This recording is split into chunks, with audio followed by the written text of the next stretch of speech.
En el pabellón académico vamos a tener la oportunidad de conocer cuál es la actividad cerebral alrededor de la publicidad que definitivamente hoy en día está marcando la pauta en el marketing digital. Vamos a conocer en el pabellón cultural, la aula naranja, la enseñanza de la música para cada persona con el modelo homeschooling, una importante recomendación para los jóvenes y estudiantes que hoy en día están recibiendo clases desde sus hogares. Y claro, vamos al pabellón egresados, conectando oportunidades. En este espacio, la empresa, la academia y la extensión tecnológica se unen para mostrarnos a través de los adelantos y las investigaciones de la Vicerrectoría, obviamente de aquí de la Universidad de Investigación, Innovación y Extensión, qué está pasando en el mundo. Y por último, en el pabellón Salud y Vida, nos vamos a conectar entonces con tips de bienestar para llevar una vida saludable a cargo de Albanuri. Así que todos ellos, conéctense en nuestros pabellones y llévense los mejores aprendizajes aquí en la Convención 21ª UTP Sin Fronteras.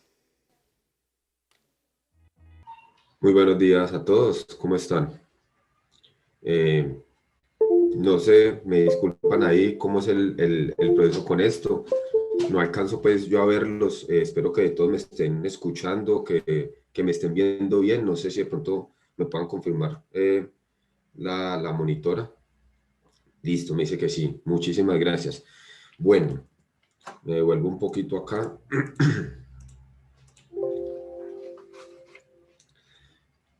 Esta mañana pues les voy a hablar un poquito acerca de mi tesis de grado, de mi proyecto de grado de la maestría en instrumentación física y pues que afortunadamente ha tenido un buen proceso y un buen reconocimiento y del cual estaremos hablando posteriormente.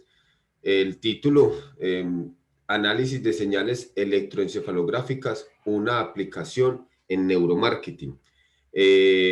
Simplemente este proyecto lo que trata es de utilizar las señales eléctricas de nuestro cerebro para sacar un análisis estadístico y mirar qué tan efectiva pudo ser una pieza publicitaria que está observando un grupo poblacional. Básicamente, pues, y de formas generales, eso es lo que trata, pero pues obviamente vamos a profundizar un poquito más. Me piden, digamos que dentro de la directriz, hablar un poquito acerca de mí y el proceso investigativo que he llevado. Entonces, pues, en sí comentarles que todo este mundo de investigación empezó desde mi tesis de pregrado. Fue una tesis de pregrado en donde se hizo una propuesta bastante ambiciosa. Yo soy ingeniero electrónico, egresado de la Universidad Tecnológica, y pues desde muy tempranos semestres estuve involucrado en los diferentes grupos de investigación que hay en la universidad, principalmente uno de ellos que en ese entonces se llamaba Neurociencias del Risaralda, donde el director era el ingeniero Jorge Rivera. Entonces él fue un docente mío y pues me involucró en todo este mundo de la investigación y más aún en todo este mundo del cerebro que para mí era muy apasionante y después de empezar a estudiarlo a profundidad pues se convirtió en algo pues muchísimo más fuerte y desde ese entonces pues vengo trabajando con todo este tema del cerebro. Qué pena, un segundito, me dicen que verifique el audio de la presentación. ¿No me escuchan bien?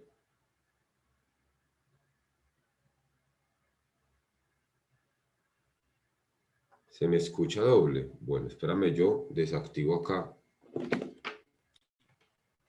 unos parlanticos. Por ahí, ¿cómo me escuchan ahí?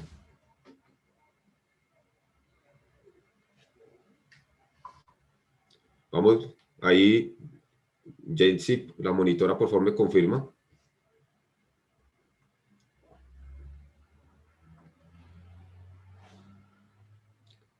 Gracias. Voy a ir hablando cualquier cosita, por favor, me informan si se está escuchando todavía así como doble.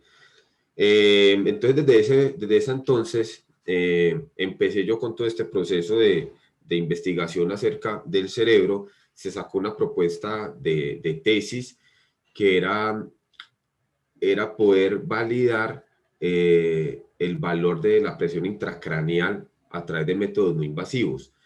la presión que hay dentro de nuestro cráneo es muy diferente a la presión que hay en otras zonas del cuerpo, y es muy importante validar para los médicos en caso de accidentes, y queríamos hacerlo un modo no invasivo porque pues actualmente no había ninguna técnica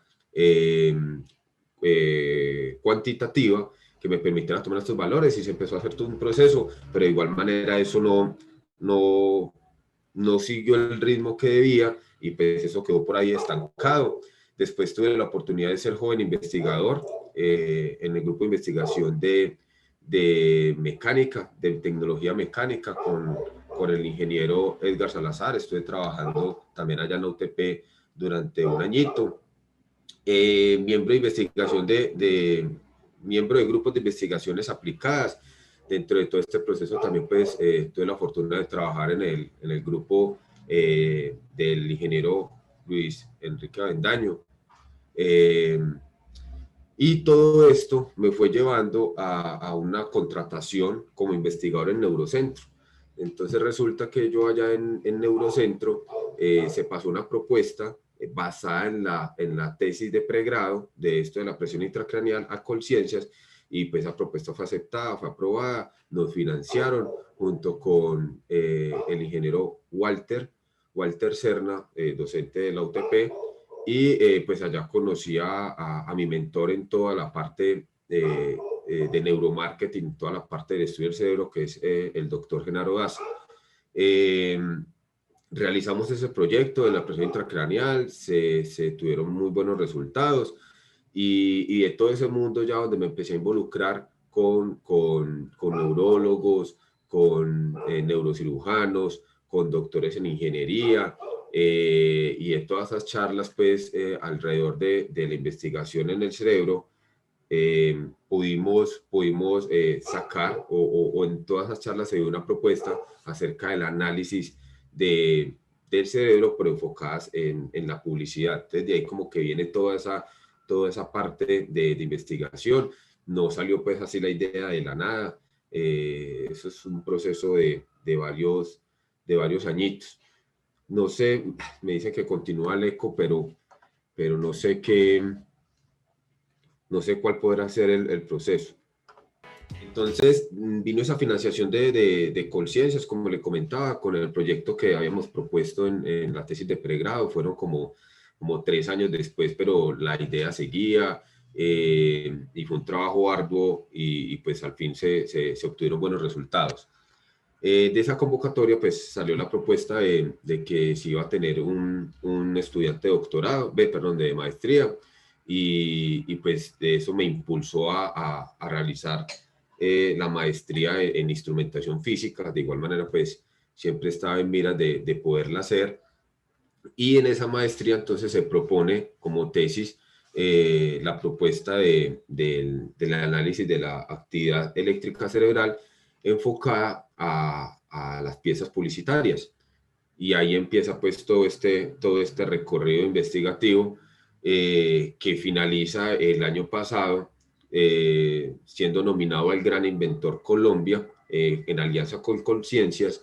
Es como un programa de televisión que resaltan los inventos, las innovaciones colombianas, y en donde tuve la oportunidad de quedar de segundo dentro de la categoría de joven investigador, ¿sí? Habían varias categorías, habían categorías infantiles, habían categorías de patentes. Yo estaba dentro de la categoría de joven investigador, y pues quedé en segundo lugar.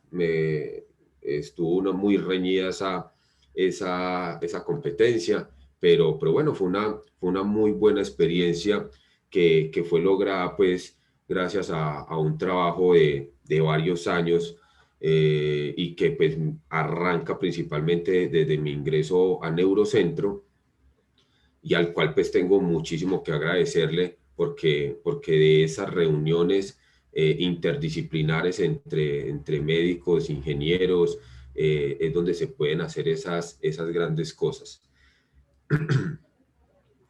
Bueno,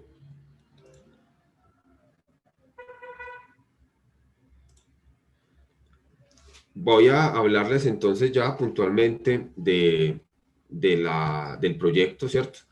Y para eso inicio con unas generalidades de la publicidad en Colombia. De antemano, comentarles que pues, mi perfil es netamente ingenieril. No soy experto en psicología o en procesos cognitivos, no he hecho ningún estudio adicional. Tampoco pues soy un experto en marketing y quiero dejar eso muy claro. Pero pues obviamente para el desarrollo de un proyecto de un nivel grande, pues es necesario leer, investigar y profundizar en muchos temas a través de documentación del estado del arte, y pues es un recorrido de por ahí 2 años más o menos, actualizándome, leyendo, junto con el grupo de investigación. Esto viene desde 2018 en Neurocentro. Entonces pues es un proceso en el que he aprendido de una forma autónoma a través de los papers y el estado del arte. Entonces, nos dice que las generalidades en Colombia de la publicidad, entonces, según la revista de Publicidad y Mercado de Colombia, en 2018 el nivel de facturación en medios de comunicación por concepto de publicidad fue 4.674.453.000 pesos, ¿sí? Entonces, bastante amplia, bastante grande la inversión que las empresas colombianas realizan para dar a conocer sus productos y sus marcas. Eh, y eso pensando que pues no somos un país en donde tengamos una manufactura o un nivel de producción de invención muy alta. Entonces pues imagínense en países donde sí produzcan de forma continua diferentes productos. Según el informe realizado por Interactive Investor Bereaud IAB Colombia, la inversión total de publicidad en medios digitales en Colombia, en donde prevalece anuncios visuales audiovisuales, fue de 600.330 millones de dólares en 2017. Son diferentes estadísticas que más o menos llevan la misma línea de la capacidad de inversión que las empresas colombianas realizan para dar a conocer sus marcas y sus productos. Según el DANE, en promedio la inversión en publicidad crece anualmente en Colombia un 8,9%, es decir, que estas totales de inversiones antes de bajar tienden a crecer en una tasa de 8,9% anual. Según Raúl Ávila, en su artículo de 2018 para la revista Dinero, estimó que tan solo el 12% de la publicidad que observamos día a día genera procesos que impliquen recordación. Y es ahí donde empieza entonces el nudo y la problemática. Las empresas están realizando unas inversiones millonarias, unas inversiones grandísimas, y tan solo el 12% de toda la publicidad que observamos en el día, pues va a generar algún tipo o activar algún tipo de procesos que me permiten recordarlo para cuando yo esté enfrentado a una decisión de compra, poder tener ya un referente. Entonces ahí empieza esa motivación del por qué hacer todo este proceso de investigación. Y hay otra estadística de Neuromedia que dice que en 2018 una persona promedio puede estar expuesta a 6.000 anuncios publicitarios por día, de los cuales en un ejercicio de memoria tan solo recordará 18 de ellos. Muchísimo menos que un 12%. Sin embargo, pues quería indicar que es una tasa de impacto muy baja. Por lo tanto, la gran mayoría de todos esos recursos de los que les estaba hablando inicialmente, pues van a ser perdidos, ¿cierto? Va a ser una inversión de las empresas tratando de dar a conocer sus marcas y sus productos, que no se va a ver ningún tipo de retribución. Qué bueno fuera entonces poder tener alguna forma de medir esa eficiencia de esos anuncios publicitarios, de esos videos, de esas piezas, antes de poder llevarlo a los medios masivos de comunicación, antes de hacer esa inversión. De esa manera, pues sería una inversión más efectiva, ¿sí? Y podrían entonces destinarse los recursos suficientes, pero ya con una evaluación que me permita determinar cuál pieza publicitaria sí va a estar dentro de ese 12% de la publicidad que genera recordación o dentro de esos 18 anuncios que podemos recordar. ¿Listo? ¿Vamos bien hasta ahí? ¿Cómo está la actualidad de la evaluación de la publicidad? Entonces, digamos que existen dos grandes grupos que todavía funcionan de forma continua. Uno lo llamé las técnicas tradicionales de evaluación publicitaria. Ahí hago referencia a lo que son los grupos focales, hago referencia a las encuestas, hago la referencia a las entrevistas y se caracterizan porque son evaluaciones cualitativas y evaluaciones conscientes, ¿sí? Por lo tanto, hacer evaluaciones conscientes, pues van a ser fácilmente influenciables. Si yo soy la persona la que me están pagando para que yo evalúe qué tanto me gustó o qué tanto fue mi agrado ante un producto y resulta que me pagan por esa evaluación, pues muy seguramente yo voy a decir que todo me pareció muy bonito y muy bueno, ¿cierto? Si me están pagando para que mire un anuncio de una empresa X, pues maluco yo iré a decir, y muchas veces pasa, que no, que anuncio tan feo. Entonces, ese error, ese nivel de influenciabilidad que se tienen en esas formas tradicionales de evaluar la publicidad, pues generan muchos problemas y por eso es que tiene que hacerse muestras tan grandes. Estamos hablando de que una muestra de una técnica cualitativa tradicional debe ser de más de 200, 300 encuestas o entrevistas, dependiendo, hombre, de qué tan grande va a ser la población objetivo de ese producto o de esa marca. Entonces, bueno, digamos que ahí es donde se enmarca toda esa técnica tradicional, pero por sus bajos costos de aplicación, pues es muy utilizada. Después vienen las técnicas de neuromarketing. En esas técnicas de neuromarketing, entonces podemos clasificar el eye tracking, que es el movimiento ocular, podemos clasificar la respuesta galvánica de la piel, ¿sí? Que es como una especie como detector de mentiras que toma en cuenta la sudoración y los impulsos eléctricos que se van generando a medida que yo estoy realizando alguna actividad. También está la electrocardiografía, ¿sí? Que es la respuesta eléctrica de nuestro corazón, y técnicas muchísimo más avanzadas, que es, por ejemplo, la magnetoencefalografía, la resonancia magnética funcional, y también ahí clasifica lo que es la electroencefalografía, que es donde está enmarcado este proceso. Entonces, ¿qué características tienen esas técnicas de neuromarketing?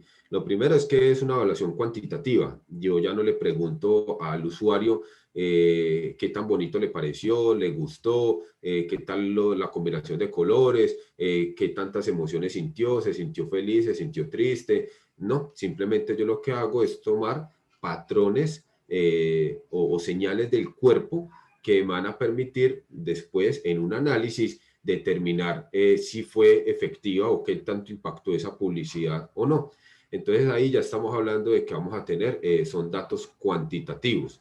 Al ser datos cuantitativos o al ser procesos ya no tan fácilmente influenciables, pues las muestras que tenemos que tomar son más pequeñas porque pues son más sensibles al error. Ya es más difícil de que una persona vaya a poder responder que sí le gustó si la verdad fue que no, ¿cierto? Entonces, como ya hay menos error en la toma de las muestras, pues no es necesario hacer una muestra tan grande para poder determinar una estadística confiable. Listo. Sin embargo, existen de esas técnicas que les mencioné, tres técnicas que con el entrenamiento suficiente una persona podría influenciarlas. Esas técnicas son la respuesta galvánica de la piel, la electrocardiografía y dentro de ellas la más difícil de vulnerar, pero pues que se ha encontrado que sí es posible, es el eye tracking, ¿sí? Entonces esas tres técnicas pueden seguir siendo un dolor de cabeza porque personas con el suficiente entrenamiento y la suficiente capacidad, podrían, por ejemplo, sostener su ritmo cardíaco estable ante diferentes estímulos y eso sería un conflicto o patrones que van a sacar las estadísticas de contexto.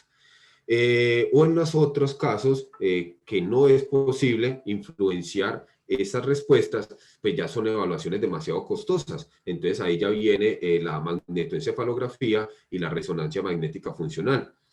Otro problema de esas dos técnicas, aparte de su costo, es que sacan de contexto de publicidad a los usuarios. De entrada, por ejemplo, la resonancia magnética funcional lo meten a uno en el resonador, en el cajón, le ponen una pantalla, uno está acostado, le ponen una pantalla encima de la cabeza para observar la publicidad y el sonido, no sé si alguno ha estado en alguna resonancia, el sonido es impresionante, ya uno se sale por completo del contexto de una decisión de compra, entonces eso hace también que se dificulten esos procesos. ¿Listo?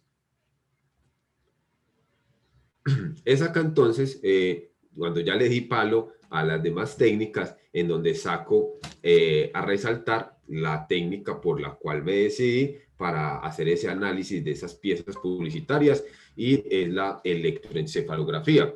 Lo ideal, y soy consciente, es hacer una mezcla de diferentes señales que complementen la respuesta que se haya obtenido a través de la electroencefalografía, pero quería saber cuál era el resultado, qué tan confiable era un resultado solamente utilizando una técnica, porque obviamente esto hace más barato los costos de la evaluación de esas piezas publicitarias y vamos a ver pues qué resultados se pueden obtener de este proceso. Entonces, la técnica de la electroencefalografía proporciona información de la actividad de circuitos cognitivos a través del registro de la actividad eléctrica del cerebro. Entonces, eso es un casquito que tienen electrodos dependiendo de qué tan grande sea el casco que vayamos a utilizar o qué tantos electrodos tenga ese casco, pues vamos a tener una mejor resolución en la obtención de esas señales, ¿sí? Y vamos a poder entonces saber las zonas del cerebro que se están activando en cualquier instante de tiempo.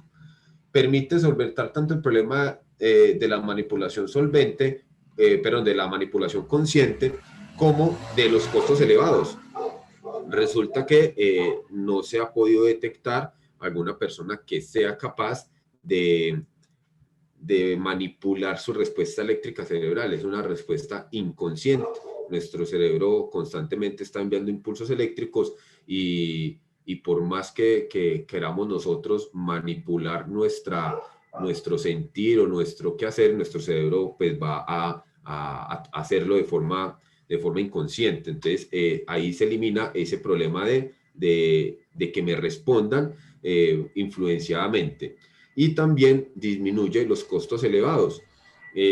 Una resonancia magnética está alrededor de, no sé, 500.000 pesos más o menos, según la cantidad de cortes y según la técnica, porque existen varias técnicas de resonancia magnéticas, mientras que en una electroencefalografía con un mismo casco, en este caso el casco que ven ahí en el personaje, se llama un Emotiv, es un casco, digamos, económico dentro de la gama de aparatos que existen para hacer electroencefalogramas. Está alrededor como de 10 millones de pesos, pero tenemos la posibilidad de hacer muchísimas pruebas sin necesidad de hacer ningún tipo de cambio ni ningún tipo de actualización. Simplemente lo compramos una única vez. Podríamos tener un set de cascos, por ejemplo, de electroencefalografías y con esos cascos funcionar durante muchos años. También es importante mencionar de que la técnica de electroencefalografía tiene una alta resolución temporal, es decir, que podemos tomar muestras muy rápidas en el tiempo. Normalmente se toman 128 muestras en un segundo o hasta 256 muestras en un segundo. Eso es lo que normalmente se realiza para la toma de la señal eléctrica del cerebro. cosa que, por ejemplo, no tiene la resonancia magnética funcional. La resonancia no es capaz de tomar tantas muestras durante un segundo. Sin embargo, la resolución espacial en la electroencefalografía es muy poca.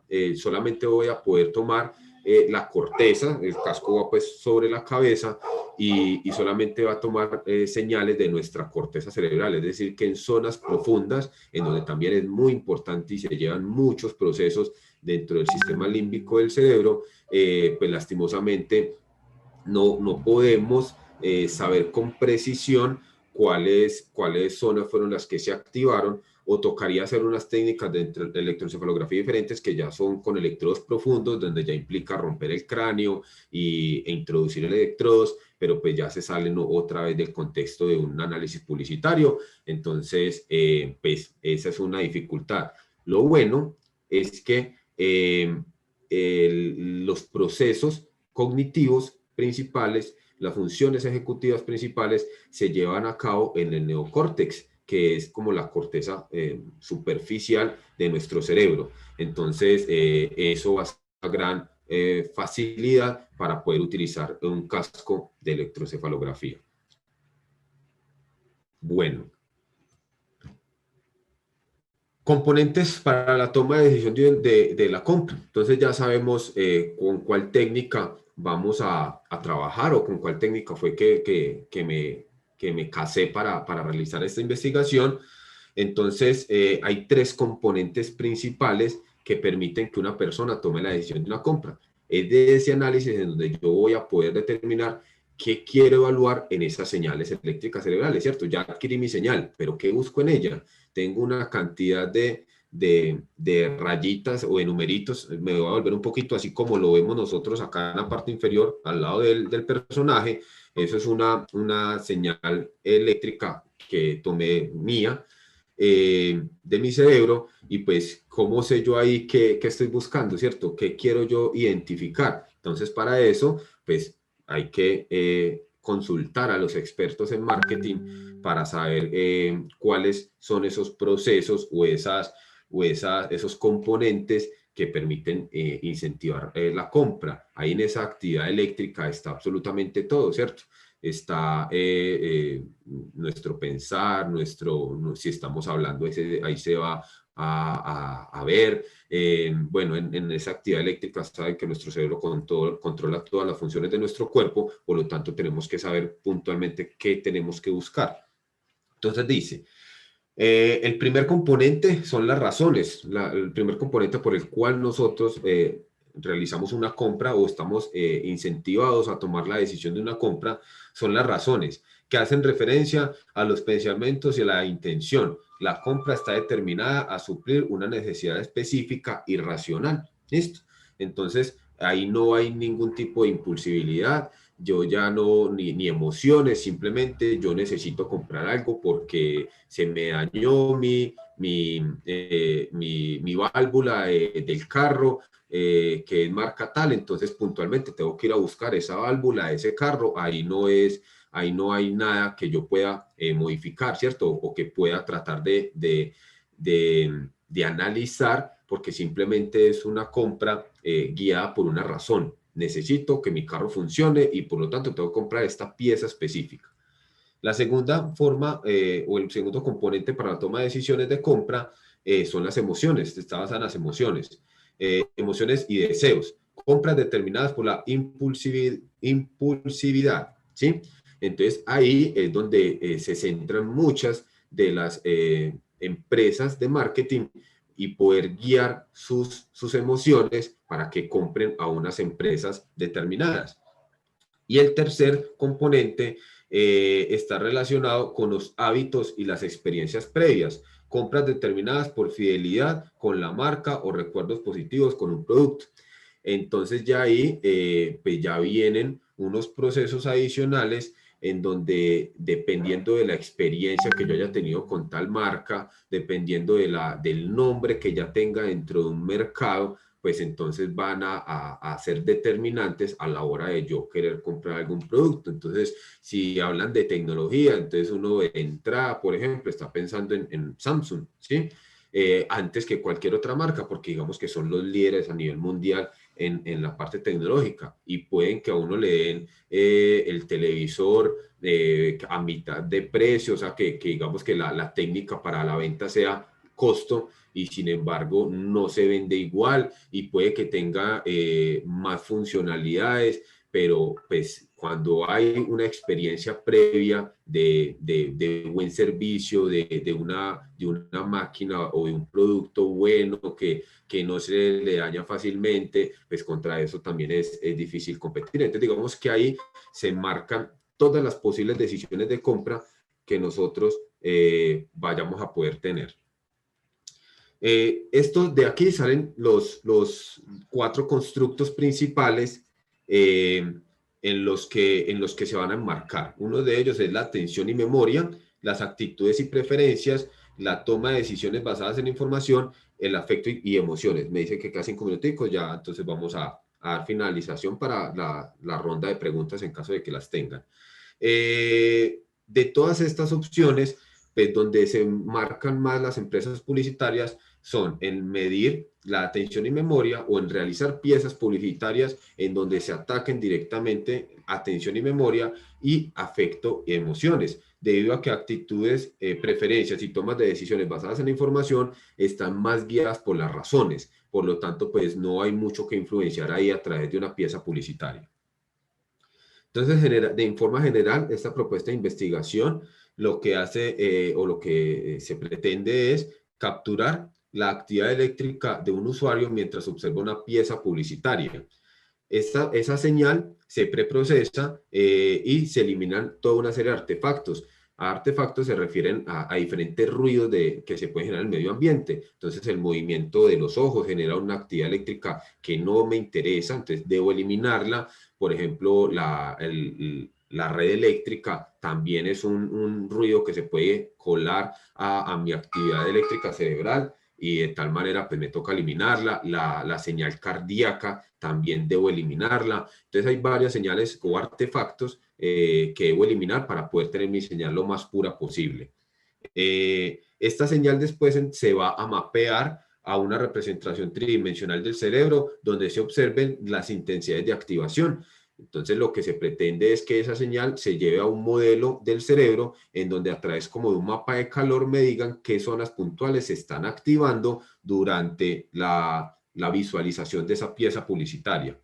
De ahí vamos a obtener o a verificar si se activaron las zonas dedicadas a la memoria y si se activaron las zonas dedicadas a la atención, ¿sí? Que son los 2 procesos principales en los que estoy detectando para poder tomar la decisión si la pieza publicitaria fue efectiva o impactó lo suficiente al usuario como para que se haga la inversión en la masificación a través de los medios de comunicación. Y al finalizar, después de haber hecho todo ese proceso, se pretende diseñar una metodología de análisis de datos multivariados para la identificación de los patrones en las señales puras EEG, es decir, todas esas voltajes, esas intensidades eléctricas de nuestro cerebro que vimos representadas en esa gráfica, ahí hay patrones, ahí hay involucradas muchas cosas que si hacemos técnicas matemáticas de inteligencia artificial, podríamos empezar a clasificar y detectar patrones comunes en diferentes usuarios que me permitan determinar si esa pieza fue efectiva o no. Esta es como un mapita del cerebro de las zonas principales que busco en el momento de hacer la adquisición eléctrica de la señal.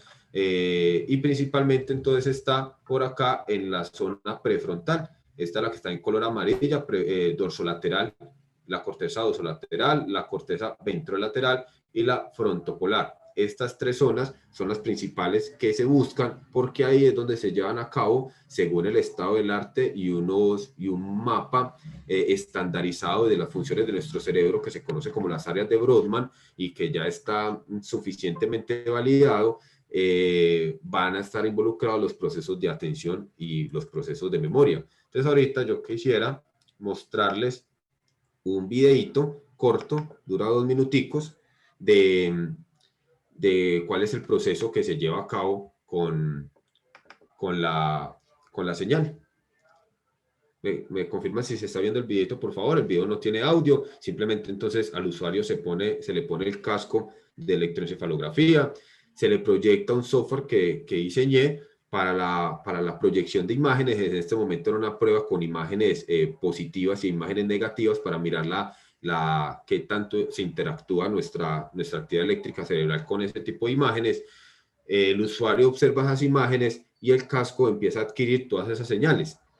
Para yo hacer una comparación de los resultados eléctricos y poder etiquetarlos si fueron imágenes positivas o negativas, pues se hace unas preguntitas que se llaman la valencia, la activación y la dominancia. Bajo esas tres preguntitas, pues yo al final podría etiquetar esas señales eléctricas. Después de estas señales, después de hablar de esas señales, se llevan a un software de preprocesamiento. Eso es un software muy conocido en ingeniería, se llama MATLAB, y bajo MATLAB entonces cargo esa señal eléctrica y la represento de forma tridimensional a través de unas técnicas matemáticas para hacer esos modelos de inversión, de mapeo, perdón. Listo. Y observen que efectivamente las zonas que estaba buscando dentro de mi señal, se pueden observar las zonas ventrolateral, frontopolar y dorsolateral, son las que se activan en el momento de observar esas imágenes. ¿Listo? Se toman varias señales en varios rangos de frecuencia y siguen dando las mismas zonas. Al igual se activan muchísimas otras zonas, obviamente nuestro cerebro sigue activo, pero pues es importante mencionar que dependiendo del rango de frecuencia donde esté evaluando la actividad eléctrica, pues van a estar categorizados otros procesos cognitivos que no vienen al caso de estudio.